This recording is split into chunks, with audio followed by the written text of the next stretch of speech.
So, no, there are all sorts of chances to do that, but the people have to vote the right people in office to do that. And that again is where it comes back to, this is a time, this is the tipping point, as it were.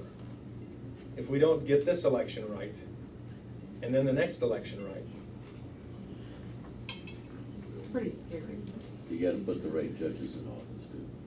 You don't have a choice.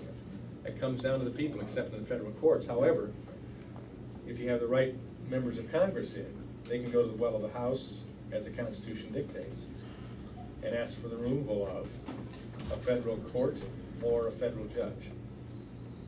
As the Constitution says, there's only one court that's mandated. That's the U.S. Supreme Court. And certain inferior federal courts as Congress deems necessary. And also fire. And they can fire them for what? Bad behavior. Including the Supreme Court. Including the Supreme Court for bad behavior. Yes. But you can't abolish the Supreme Court. But you can abolish the Ninth Circuit Court. That's what I was thinking. You can abolish all of the federal courts if Congress is willing to do that. And if you could say, if you had a majority of members of Congress who believed in the 10th Amendment, and you know that the states don't have rights, don't you? So what? The states don't have rights. The states have powers.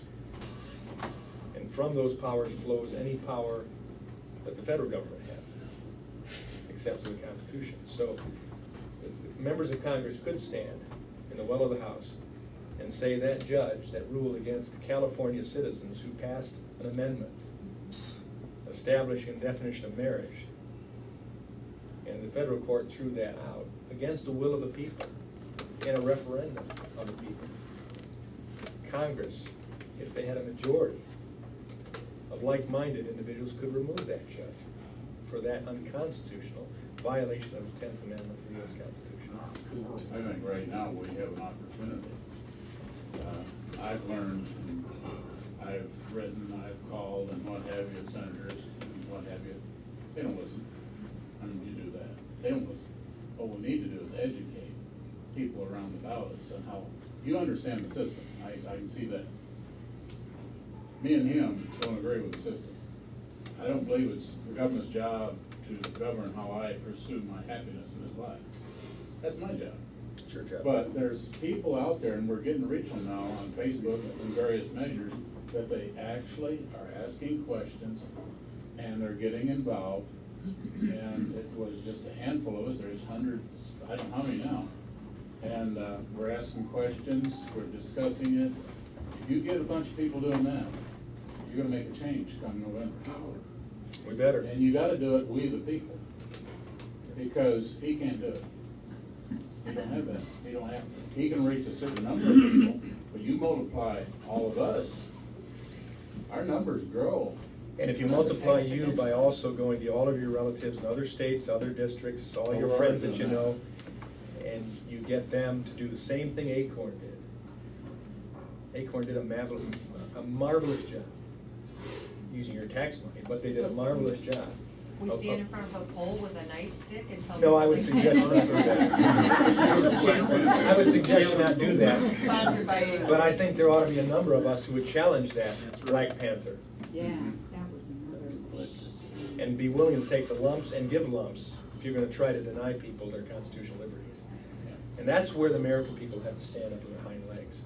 And that's where I would say to you, you did not do enough if you didn't get 5, 6, 7, 10 other people in the polls last time, regardless of John McCain. And I was not a John McCain fan. I think you know that. That was a problem, Tim. That was a problem, but it was a problem in your mind that you couldn't deal with. But you could have put other people in. And why wasn't I elected? Because I had 2% less votes. 2% less votes than Mark Schauer had. Even though I did 10,000 votes better than John McCain in this district. Wasn't enough to get me across. And that was because a lot of people just stayed home and said, John McCain, I'm not going to the polls. Well, am I chopped liver? You know, in some ways, Congress should have more power than the president, especially in the budget. We don't have to give them the budget. I don't have to give them the funding for the health care takeover. We have that power. So I think we have to realize that the liberals, progressives, what a terrible term, they bring us backwards. But the liberals never see a loss as a loss of the war. It's just a battle we lost. We're gonna come back. When we see something like that, get McCain in instead of someone we wanted, you say, it's not worth voting.